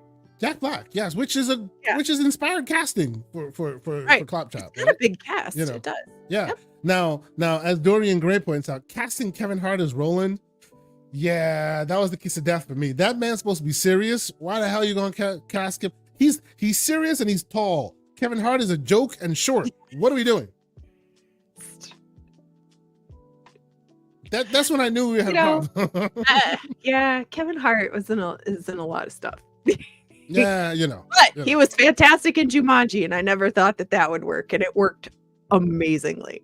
Yeah, I think that may be what has befallen us now, since they kind of fell upward on the Jumanji casting. Now they just throw him in everything. Let's see, maybe it might work this time. No. As soon as I saw him as Roland, I'm like, okay, that's going to be a weird one.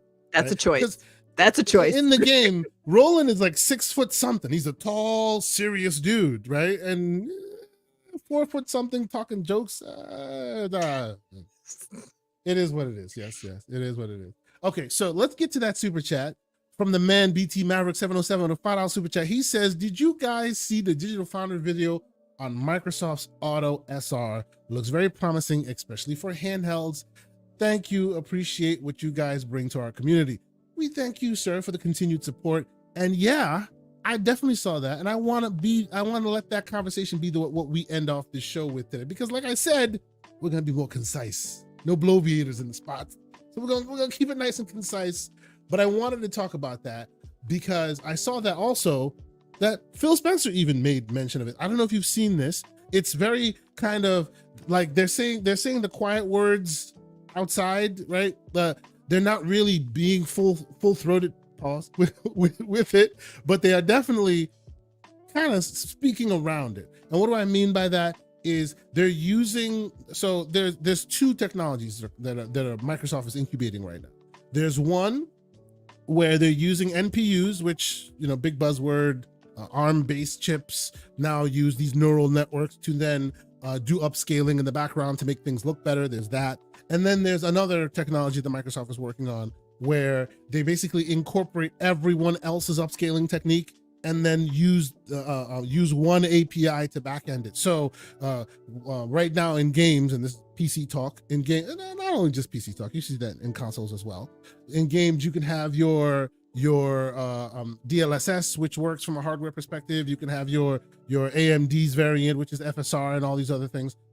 Their new technology would then make it all auto SR, and that's what you would choose in your game. But in the background, it would use whatever's available, and it would help to make those run better.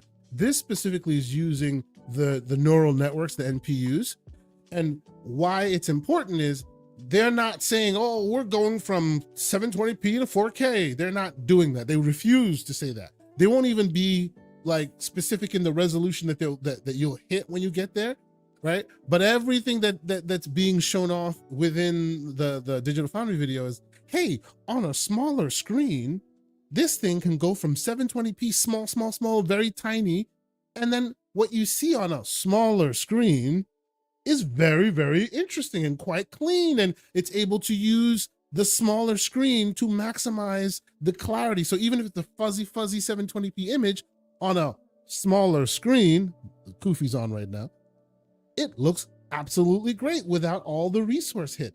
I wonder what that's for a smaller screen.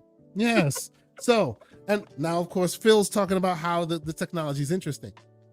Let's be clear, right? This is their preparation for their handheld technology, which then can be available on all these other devices because they all have the smaller screen.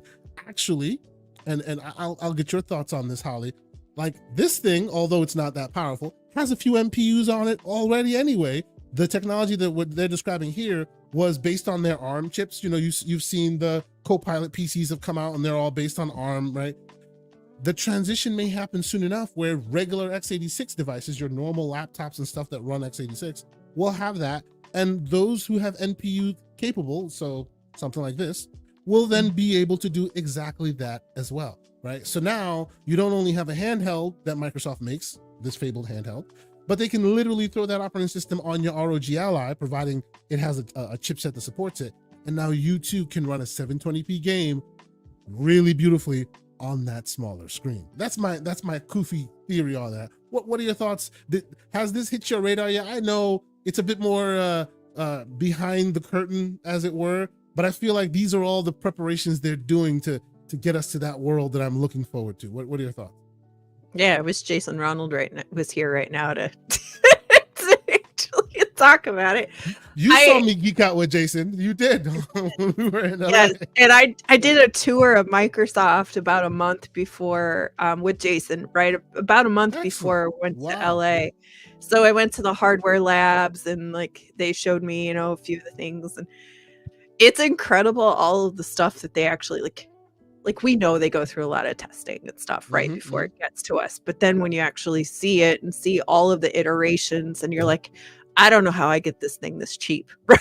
Because when you just think about all the time that's built into that. But to this point, when you talk about this stuff, I'm always like, man, I feel like an idiot. I wish I knew more, right? Just because I'm like, this is so interesting and I get it, but I don't get it, right? Like there's so much about compute, and when you're a console gamer you don't have to know any about that stuff, right? You're just like give me a console and I'll play it, right? And now that I've got a gaming PC and all of that, I've learned so much more. But to that end, on the console side, this will also benefit the console player, right? Because consoles have always been a device of concessions, right? You always see it. Oh, it's gonna have 60 frames, but it doesn't really. And on PlayStation, they've been very good about checkerboard and all of this. This literally takes the smallest image, right? And DLSS and all those other things. They get the benefit of reading the image before you see it. This reads the image right as you see it. So the end result is what they see. So let's say 720p, and we all know that's very fuzzy and small, right? And then they use the neural processors that are on the chips, right? So instead of your CPU, GPU resources, it's separate chips on that same SoC, right? Sure. To then upscale it, because they've trained it to look for nuances within the image and then upscale it and clean it up. So that way your 720p image gets upscaled to a higher resolution, cleaner, more sharper, without using any of the actual resources of the system. So this could be the cool console upgrade that we're looking for. So it's a way to provide a better quality, a better everything without necessarily like having to mega upgrade all of your hardware, CPU, all of the things. Exactly. Now, as the man Lucius in the chat points out, there are some concessions to be made here. When you do these things, you take a hit to latency. So what that means is like if you're rendering it raw, right, straight rendering, the minute you hit the button, it's on your screen, you're seeing the benefits of it. When you start adding frame generation, because that's what this is, it's literally reading what frame, because 60 frames, 1 frame per second, millisecond. When it's reading the frames and generating additional frames, it's using that resource to create frames in between. So when you hit that button, it's just a little bit delayed. Okay. Yep. Right. Yep. So then they have to use other technology to try and offset that, stuff like that. But I mean, as we've been talking about on today's show, we gotta walk before you run, and it looks like this is them kind of taking the baby steps in that direction, where where you happen to play it, it shouldn't really, it should be as performant as it possibly can be. What are your thoughts? Yeah. So how does that affect like FPS, like first person shooters and Twitch shooters and things like that, right? Like That's right. Yeah. is that performance going to suffer because everybody's down to the millisecond trying to find the lowest latency in all of the system, right? For those when you're actually, at a competitive level with that stuff, for sure. Like you and me sitting at home, if my ping is let's just say if my ping is 25 versus 50, it's not going to matter. My reaction bother me much. That's right. To take the hit, but it does seem though like that could cause some issues for specific absolutely games. Yeah, right. yeah, absolutely. And you're absolutely right. It is why it's a feature that's turned on and off. It is why they're still learning on it. It can't be turned on indefinitely for everything, because like to your point, some games, and you're a COD player, right? You don't want that in a multiplayer COD game. You don't, because if you're so used to you hit the button and it responds exactly as you would, like even me with I like to play platformers and things like that. There was a game called what's the game? Animal Well, that I played on PlayStation, right? Really cool game. It's like 55 megabytes. It's a small game, but it's like special. It's very cool, very Nintendo energy, like amazing game. It happened to be on PlayStation Plus for the month when I first saw it, and Lucius actually recommended it to me. Great game. Had to go and buy it on Steam because PlayStation's controller just innately has higher latency than other places.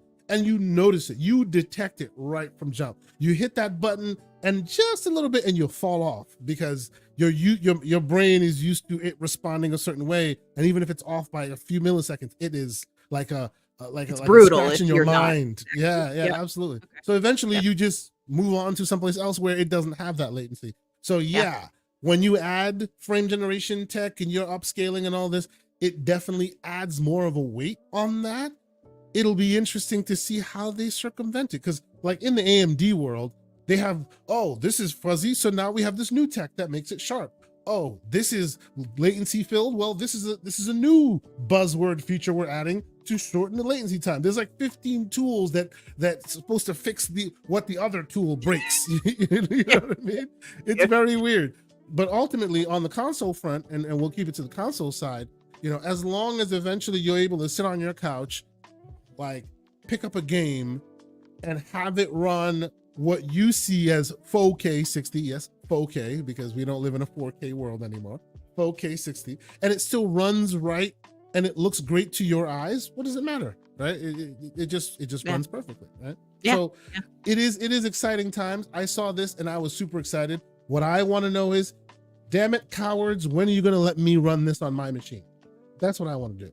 I want to run this on this. I want to run this on third-party hardware, right? Because there are third-party hardware now that can potentially handle this stuff. It's growing. You need more of a toolkit so that a lot more people get their hands in the pot. So then you learn more and you can mature it so that eventually it'll end up in your console or whatever. But yes. So yeah, I hope that answers your question, Flood. I see you in there, Flood. BT Maverick, thank you so much for the super chat. I appreciate you. MASH also happened to give 10 memberships. MASH, you are prolific in your generosity. We appreciate you, sir. This is not the first time he's done that. Thank you so much, man. I appreciate always on here showing your support. We appreciate you. Thank you so much. I think, and I have a few more stories here and there, but I want to keep it concise this week. I think that may be where we end it. unless there's anything that I forgot to bring up. I know there's a lot more stories out there. People are excited. People were in my DMs talking about, well, but Max Payne is coming out soon. They're going to remaster. I'm like, yes, I will see it when it's out there. I love that game. And where's Max Payne 3? Cowards. Take-Two didn't give it to them anyway. But I think it's still going to be a while, though. Yeah. I think so as well. Sam Lake was talking about 5 different projects talking about it. Yeah. And my question is, when they remake that thing, will it still have Sam Lake's squeeze face? They asked him about that. They asked him if he was still gonna be on, and he was like, "Oh, I can't talk about it." And I'm like, "Of course he is." Like, For those who haven't seen it, this is what I'm talking about. Sam Lake's squeeze face. Look at the man's face. Like, what are you talking about? I hope so. I hope they retain his face and he's back to the, yes, absolutely. Anyway, but I think we should leave it there. We had a great show. I appreciate you being here. Tell the people where they can find you. Well, I have not seen you on the Infinite Podcast this week. I know Risk gets out there being businessman. I think isn't he in Spain or something right now? Like he's out and about. Yeah, he's in Europe for the next 4 weeks of the podcast. Yeah. He will be at Gamescom. So actually this week we did not have a show last night. Last week I was at a concert, so I wasn't on. So they are going. What'd you see? Cannons. Do you know Cannons? Cannons. No, not they're really. amazing. No, I love them so much. Everybody should go check out Cannons. They're amazing. Okay. So I saw them. It was an after show for Lollapalooza. They were here in Chicago. We have Lollapalooza. So anyway, so I saw Cannons last week. And this Friday we didn't have a show because of the time difference now that he's in Spain. It's kind of bad timing. So they are going to have a show tomorrow at 2 p.m. Central. Okay. I won't be on because I already had some commitments before, we kind of figured out the right time that worked. But for the next 4 weeks, it'll be on Sunday afternoons at 2 p.m. Central. And then I believe after that, it should kind of pivot back when he goes home to Friday nights at 7 p.m. Central, 8 Eastern. And then other than that, I'm on Tuesday nights on the Renegade Realm podcast, which is at 5 p.m. Central on Red Wolf's channel.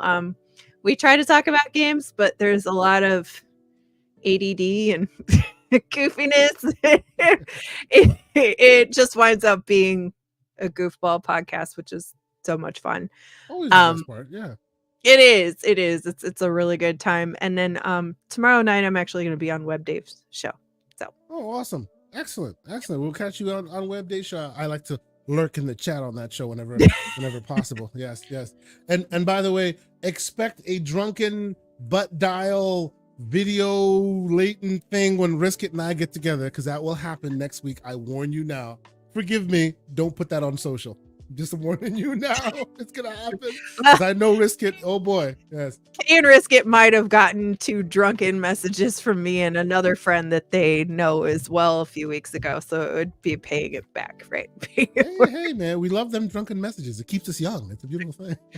That's right. Yes. Thank you guys so much for checking us out. Thank you for being here. I see a bunch of folks still with us. At our peak, I think we were like 550 people watching. Thanks to the great Sika Mechanical for joining us as well. I hope, and of course, I would be remiss without doing this one last time. I hope people will check out the Kickstarter campaign. It has been fully funded, which is a benefit for you, which means if you fund it right now, if you go in there and do that right now, you are 100% going to get your game when it comes out, right? If it hasn't been funded yet, it means, it might happen, it might not. It's 100% happening now. Now it's just about pushing those stretch goals. I want to see a digital version. I need to speak that into the universe. I need to speak it into existence. You need to kick Risk It's butt. It's gonna be murder. When I see that man, we're gonna put the cards on the table, and he's gonna leave a very broken individual. I'm looking forward to it. I love that game. And the smack talk is off the charts when you're playing that game. It's amazing. It's awesome. Hopefully we get to play it with you sometime soon as well, it would be awesome. I'm still working in the background, a little moving and shaking. I still have some ideas about, doing more IRL content and stuff like that. It's just Gamescom that's like doing it to me right now. There's at least 3 of us in Chicago that do all of this podcasting stuff. So absolutely. if you ever look from Chicago. Yep. Speaking of Gamescom, I will be on my way to Gamescom next week, which means chances are there will not be a show next week on this network, but I will do my best to put some footage up as I'm going along. I might do the whole vlog thing. I bought a phone for the occasion and everything. I'm going to use my phone to record most of my stuff. Bought a new phone. Trying to do it. Some of the invites I've gotten, boy, whoo, it's going to be some things, man. I'm looking forward to it. So I'm going to record as much as I can. So even though you may not get a proper GCP show from us next week, you expect, keep that like button hit that subscribe button, maybe hit the bell so that when I drop my weird little things here and there, you'll see it. I will be actually in the chat, in the audience for the next Keeleys that will come up at Gamescom. I got tickets for those as well, so I'll be in the audience there. So maybe I'll be recording stuff as it goes down. We'll see how that works out. But yes, it has been a great time. I will be back on the air at some point. Probably not next week because we'll be in Germany and we'll be doing all that madness. Oh, before we get out of here, I see JD Gamer felt like reaching out to us. Thank you, JD, with a $2 super chat. He says, by the way, pathetic port ponies still got no games. Sir, I need a shirt. It has to have that on there. There has to be some kind of visual representation of the pathetic port begging ponies who have no games. I appreciate you being here, sir. Thank you so much for your support. Holly, it's been awesome chatting with you. I think we're done. I think that's it. Let's see. We are about 2 hours. Yeah, I think we're done. So until next week. Or Everboard, this is how you do it. Thank you. Thank you very much. Until next week. Later. Nice to be in orbit.